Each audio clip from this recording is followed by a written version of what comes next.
Merope Djica, une Albanaise, accepta la vérité adventiste durant les années 1940 grâce à Daniel Lewis, un missionnaire albanais résidant aux États-Unis. Pour une raison quelconque, toutefois, elle ne fut pas baptisée immédiatement. Puis, à la fin de la Seconde Guerre mondiale, quand un régime communiste fut installé en Albanie, toutes les églises chrétiennes furent interdites et Lewis fut arrêté. Ainsi, Merope fut isolée de la grande communauté adventiste pendant presque 50 ans. Finalement, en 1991, quand le gouvernement leva certaines restrictions religieuses, Ray Dabrowski de la Conférence Générale la retrouva lors d'une visite qu'il effectua en Albanie. Merope dit à Dabrowski qu'elle avait 3 grands désirs. Premièrement, être baptisée. Deuxièmement, remettre à l'Église la dîme et les offrandes qu'elle avait mises de côté de ses revenus modestes pendant 46 ans.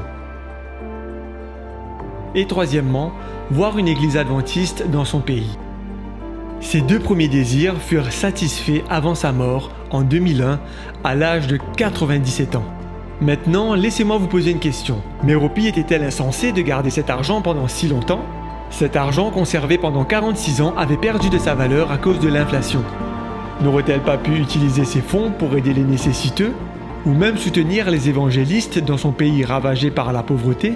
Eh bien, apparemment, Lewis avait fidèlement enseigné à Merope de solides principes bibliques lorsqu'il lui donna ses études bibliques. Et elle les avait bien apprises.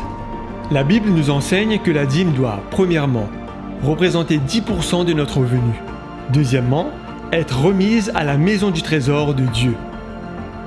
Troisièmement, être appliquée conformément selon la prescription de Dieu, le soutien du ministère autorisé.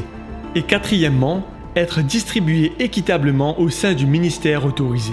Rendre la dîme est un acte d'adoration et de soumission au Dieu qui l'a établi et qui a donné des instructions précises sur la manière de la remettre et de la distribuer. Alors que vous rendez votre dîme et que vous donnez votre engagement, demandez au Père Céleste de vous aider à accepter humblement ses conseils en la matière.